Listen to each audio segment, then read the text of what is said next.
মান সাল্লা সালাতানা ওয়াস্তাকবালা কিবলাতানা ওয়া আকালা যাবিহাতানা জিম্মাতুল্লাহি ওয়া জিম্মাতুর রাসূল।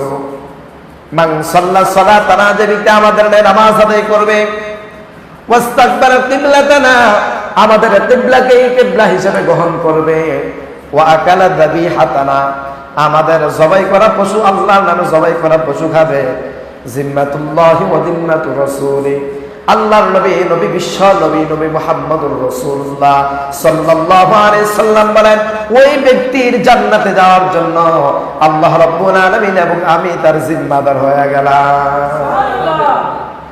যারা আমাদের কিবলাকে কিবলা হিসেবে মানবে, সালাত আদায় করবে, যারা আল্লাহর নামে কুরবানি করবে, তাদের জান্নাতে যাওয়ার জন্য স্বয়ং রাসূল এবং আল্লাহই জিম্মাদার হয়ে গেল। সুবহানাল্লাহ। আর কোন চিন্তা আছে? আল্লাহ যদি জিম্মাদার হয়, রাসূল যদি জিম্মাদার হয়, কিন্তু কুরবানি করতে হবে কার নামে? আল্লাহ। আল্লাহ রাব্বুল আলামিন বলেন, লা ইয়ানালাল্লাহা লুহুমুহা ওয়ালা দিমাউহা ওয়ালাকিন ইয়ানালুহু তাকওয়া মিনকুম কাযালিকা সাখখারাহা লাকুম লিতুকাব্বিরুল্লাহা আলা মা হাদাকুম ওয়া বাশশিরিল মুহসিনিন। আল্লাহ রাব্বুল আলামিন বলেন, লা ইয়ানালাল্লাহা লুহুমুহা ওয়ালা দিমাউহা। বান্দা শোনো, আমার গোলামেরা শোনো, লা ইয়ানালাল্লাহা লুহুমুহা, আমি আল্লাহ রাব্বুল আলামিনের কাছে তোমার কুরবানির গোশত পৌঁছায় না, তোমার কুরবানির রক্ত আমি আল্লাহর কাছে পৌঁছায় না। কি ইয়ানালুহু তাকওয়া মিনকুম, একমাত্র তোমার তাকওয়া, তোমার ভয়টা আল্লাহ রাব্বুল আলামিনের কাছে পৌঁছায়। তোমার গোশত আল্লাহ চায় না, তোমার রক্ত আল্লাহ তাআলা চায় না, আল্লাহ চায় তোমার তাকওয়া। মানে তুমি আল্লাহর ভয়ে কুরবানি করছো নাকি মানুষকে দেখানোর জন্য কুরবানি করছো? মানুষকে দেখানোর জন্য কুরবানি করলে কুরবানি হবে না। 80% লোক এখন কুরবানি যদি না দেয়, আহা, ছেলে সন্তান গুলো কার দিকে তাকাই থাকবে। কুরবানি যদি না দেয়, মেয়ের শ্বশুর বাড়ির লোকেরা কি বলবে? কুরবানি যদি না দেয়, ছেলের শ্বশুর বাড়ির লোকেরা কি বলবে? আমার শ্বশুর বাড়ির লোকেরা কি বলবে? আপনার 2 লক্ষ 1 লক্ষ টাকা দিয়ে কুরবানি দেওয়ার প্রয়োজন নাই। আপনি প্রয়োজনে সামর্থ্য যে একটা বকরি দিয়ে কুরবানি দেন, একটা ভেড়া, একটা দুম্বা, একটা ছাগল দিয়ে দেন, কাউকে দেখানোর উদ্দেশ্যে দিয়ে দেন। গরুটা নিয়ে সারা গ্রাম ঘুরানোর প্রয়োজন নাই, কাউকে দেখানোর উদ্দেশ্যে কুরবানি দিলে কুরবানি হবে না। গোশত খাওয়ার জন্য কুরবানি দিলে কুরবানি হবে না। আপনি তো আল্লাহর জন্য দিয়েই দিয়েছেন, আল্লাহ আবার এটা আবার রিটার্ন ব্যাক করেছেন, আমাদেরকে হাদিয়া দিয়েছেন। সুবহানাল্লাহ ওয়া বিহামদিহি।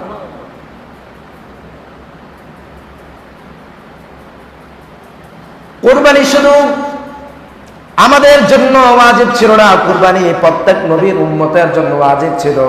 এটা আমার কথা না, কুরআনুল কারীমের সূরাতুল হজ্জের মধ্যে আল্লাহ রাব্বুল আলামিন বলেন, ওয়া লিকুল্লি উম্মাতিন জাআলনা মানসাকান লিয়াযকুরু ইসমাল্লাহি আলা মা রাযাকনাহুম মিন বাহীমাতিল আনআম। কুরবানি শুধু আমাদের উপরে ওয়াজিব ছিল না, এই কুরবানিটা আল্লাহ রাব্বুল আলামিন বলেন, ওয়া লিকুল্লি উম্মাতিন জাআলনা মানসাকান লিয়াযকুরু ইসমাল্লাহ, প্রত্যেকটা নবীর উম্মতের উপরে কুরবানি ওয়াজিব ছিল। মানসাকান লিয়াযকুরু ইসমাল্লাহি আলা মা রাযাকনাহুম মিন বাহীমাতিল আনআম। আল্লাহ রাব্বুল আলামিন বলেন, তাদেরকে আমি অর্ডার দিয়েছিলাম, তোমরা গৃহপালিত পশুগুলা থেকে লিয়াযকুরু ইসমাল্লাহ, আল্লাহর নাম নিয়ে কুরবানি করে দাও। কুরবানি আল্লাহ রাব্বুল আলামিন কবুল করে নেবেন। কুরবানি শুধু আমাদের নবীর উম্মতের উপর ছিল না, কুরবানি আদিকাল থেকে চলে আসছে, কুরবানির ইতিহাস রয়েছে। হযরত ইব্রাহিম আলাইহিস সালাম থেকেই কুরবানি শুরু না, হযরত আদম আলাইহিস সালাম থেকে কুরবানি শুরু হয়েছে। আজকে আমি হযরত আদম আলাইহিস সালামের ইতিহাসটা একটু বলবো, যেহেতু আজকে মাসলা মাসাইল বেশি বলবো, এই জন্য ইব্রাহিম আলাইহিস সালাম থেকে কিভাবে আসলো, সুন্নাত আবিকুম ইব্রাহিম, এটা আগামী সপ্তাহে বলবো ইনশাআল্লাহ। সাহাবীরা বললেন, ইয়া রাসূলুল্লাহ, নবীজিকে প্রশ্ন করলেন, ইয়া রাসূলুল্লাহ, নবীজি কুরবানিটা কি? রাসূলুল্লাহ বললেন, সুন্নাত আবিকুম ইব্রাহিম, কুরবানি হলো তোমার পিতা হযরত ইব্রাহিম আলাইহিস সালাতু ওয়াস সালামের সুন্নাহ। আবার প্রশ্ন করলেন, ইয়া রাসূলুল্লাহ, কুরবানিটা হলো কি? আল্লাহ নবী বললেন, কুরবানি হলো তোমরা আল্লাহর নামে পশু জবাই করবা। আবার প্রশ্ন করার পর রাসূলুল্লাহ সাল্লাল্লাহু আলাইহি ওয়াসাল্লাম বললেন, কুরবানির প্রত্যেকটা পশমের বিনিময়ে আল্লাহ রাব্বুল আলামিন তোমার আমলনামায় লিখে দিবেন। সাহাবী আবার বললেন, ইয়া রাসূলুল্লাহ, ইয়া হাবিবাল্লাহ, নবীজি যদি দুম্বা হয়, কারণ দুম্বার পশম বেশি হয়, বেড়া হয় পশমের, বেড়ার পশম বেশি।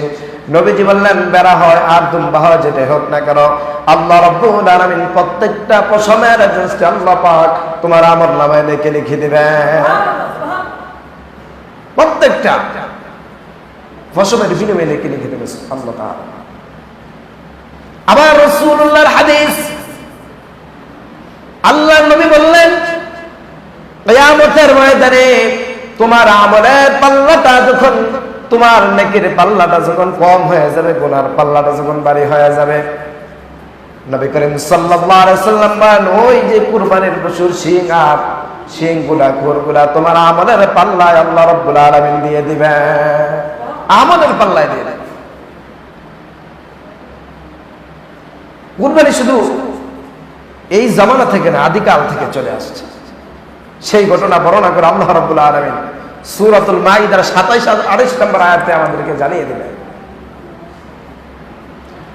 আল্লাহ রাব্বুল আলামিন বলেন, ওয়াতলু আলাইহিম নাবা বনি আদম বিল হক إذ قربا قربانا فتقبل من أحدهما ولم يتقبل من الآخر قال لأقتلنك قال إنما يتقبل الله من المتقين الله رب العالمين বলেন, নবী হে, ওয়াতলু আলাইহিম নাবা বনি আদম বিল হক, হযরত আদম আলাইহিস সালাতু ওয়াস সালামের দুই ছেলের কাহিনীটা আপনার উম্মতদেরকে যথাযথভাবে জানাই দেন। কি সেই কাহিনী? হযরত আদম আলাইহিস সালাতু ওয়াস সালাম যখন দুনিয়াতে আসলেন, যখন দুনিয়াতে তখন আর অন্য কোনো মানুষ নাই, হযরত আদমের ছেলে সন্তান হবে কিভাবে? আল্লাহ রাব্বুল আলামিন এমন একটা সিস্টেম তৈরি করে দিলেন। আল্লাহ রাব্বুল আলামিন বলেন, জোড়ায় জোড়ায় সন্তান হবে, একজন ছেলে একজন মেয়ে, জোড়ায় জোড়ায় সন্তান পৃথিবীর জমিনে আসবে। তাফসীর ইবনে কাসির, তাফসীরে মারিফুল কুরআন, এই তাফসীরগুলা গাটাগাটি করলে, তাফসীরগুলা দেখলে বোঝা যায় কত তাফসীরগণ বলেছেন একজন ছেলে একজন মেয়ে হবে। ঠিক তেমনি ভাবে হাবিলের সঙ্গে একজন সন্তান হলো, মেয়ে সন্তান, কাবিলের সঙ্গে আরেকজন মেয়ে সন্তান জন্মগ্রহণ করলো। যেহেতু ভাই বোনের মধ্যে বিবাহ জায়েজ ছিল না ওই সময়, আল্লাহ রাব্বুল আলামিন সীমিত সময়ের জন্য জায়েজ করে দিয়েছেন ফরজ সিস্টেমে।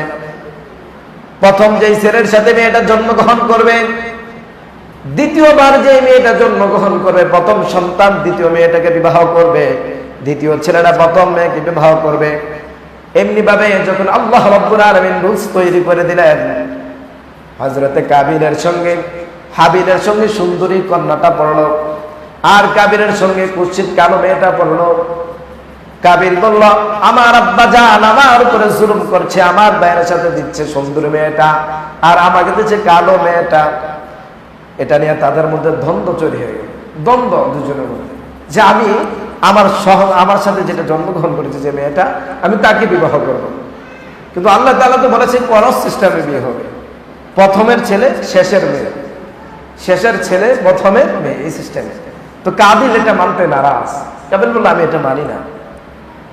তো আল্লাহ তাআলার পক্ষ থেকে ফয়সালা হলো, হাবিল এবং কাবিল উভয় জনে আল্লাহর নামে কুরবানি দিবেন। যার কুরবানিটা আল্লাহ তাআলা কবুল করে নেবেন, সেই সুন্দরী কন্যাকে বিবাহ করবে। আদেশটা দিয়েছেন কে? আল্লাহ তাআলা। হাবিল পশু লালন পালন করতেন, আর কাবিল শাকসবজি ইত্যাদি ফসল আদি করতেন। পাহাড়ের উপরে হাবিল দিয়ে আসতেন তার কিছু পশু, আর কাবিল দিয়ে আসতেন তার কিছু ক্ষেত কামারের কিছু ধান ইত্যাদি, এগুলা দিয়ে আসলেন, ফসল আদি দিয়ে আসলেন। ওই সময় সিস্টেম ছিল, যার কুরবানিটা আল্লাহ তাআলা কবুল করবেন, আকাশ থেকে অগ্নি এসে তার কুরবানিটাকে জ্বালাই দিবেন। যার কুরবানিটা আল্লাহ কবুল করবেন তার কুরবানিটাকে কি করবেন, আকাশ থেকে অগ্নি এসে তার কুরবানিটাকে জ্বালিয়ে দেবেন। তার মানে তার কুরবানি আল্লাহ তাআলার কাছে কি হয়েছে, কবুল হয়েছে। আকাশ থেকে আগুন এসে হাবিলের কুরবানিটাকে জ্বালাই দিলেন, তার মানে হাবিলের কুরবানি কবুল হয়ে গেল। কিন্তু কবুল হলেন না কাবিলের কুরবানিটা। কাবিল তো এটা মানতে নারাজ। যদি এখন এই সিস্টেম থাকতো যার কুরবানি কবুল হবে আসমান থেকে এসে জ্বালিয়ে দেবে অগ্নি, তাহলে বুঝে যেত 80% মানুষের কুরবানি হয় না। নিয়ত ঠিক নাই, ইনকাম ঠিক নাই, হারাম হালাল একসাথে সব, কুরবানি হয় না। নিয়ত ঠিক নাই, কুরবানি না দিলে মেয়ের জামাই কি বলবে, শ্বশুর বাড়ির লোকেরা কি বলবে, আত্মীয় স্বজন কি বলবে, ছেলে মেয়েগুলা কার দিকে তাকিয়ে থাকবে। তো যাই হোক, কুরবানিটা ওই সময় থেকে চালু হয়েছে। সেই ঘটনা আল্লাহ তাআলা উল্লেখ করে দিলেন। এবার আল্লাহ রাব্বুল আলামিন বলেন, ইয ক্বাররাবা কুরবানান ফাতুকব্বিলা মিন আহাদিহিমা ওয়া লাম ইয়াতাকাব্বাল মিনাল আখার। একজনের কুরবানি আল্লাহ তাআলা কবুল করে নিলেন, ওয়া লাম ইয়াতাকাব্বাল মিনাল আখার, আরেকজনের কুরবানি কবুল করে নাই। এবার কাবিল রাগের বসে হাবিলকে বলছে, ক্বালা লা আকতুলান্নাক, তোমাকে অবশ্যই আমি হত্যা করব। আর হাবিল কত সুন্দর জবাব দিচ্ছে দেখেন। হাবিল বলছেন, ক্বালা ইন্নামা ইয়াতাকাব্বালুল্লাহু মিনাল মুত্তাকিন, তুমি রাগের বসে আমাকে হত্যা করবে, আর আল্লাহ তাআলা বলছেন ইন্নামা ইয়াতাকাব্বালুল্লাহু মিনাল মুত্তাকিন, আল্লাহ তাআলা শুধুমাত্র মুত্তাকিদের কুরবানি কবুল করেন। সুবহানাল্লাহ। তাহলে তুমি মুত্তাকি না, এজন্য আল্লাহ তাআলা তোমার কুরবানি কবুল করে না। এবার কাবিল কি জবাব দিচ্ছে? কাবিল বলছে, লা ইন বাসাতা ইলাইয়া ইয়াদাকা লিতাকতুলানি মা আনা বিবাসিতি ইয়াদিয়া ইলাইকা লিআকতুলাক ইন্নী আখাফুল্লাহ রাব্বাল আলামিন।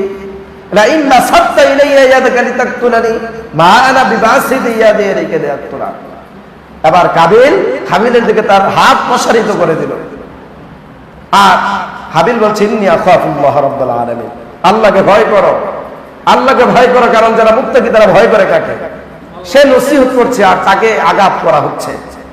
ধৈর্যের কি ধৈর্য সে ধারণ করেছে, এখানে আমার শিক্ষার বিষয়।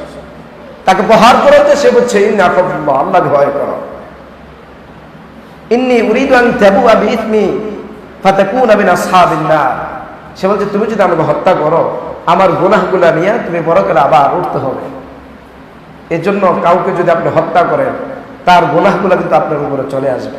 এই আয়াত থেকে প্রমাণিত। তো ছোট্ট একটা ইতিহাস আমি কুরবানি পৃথিবীর শুরুর লগ্ন থেকে সংক্ষেপে একদম বললাম, সময় কম।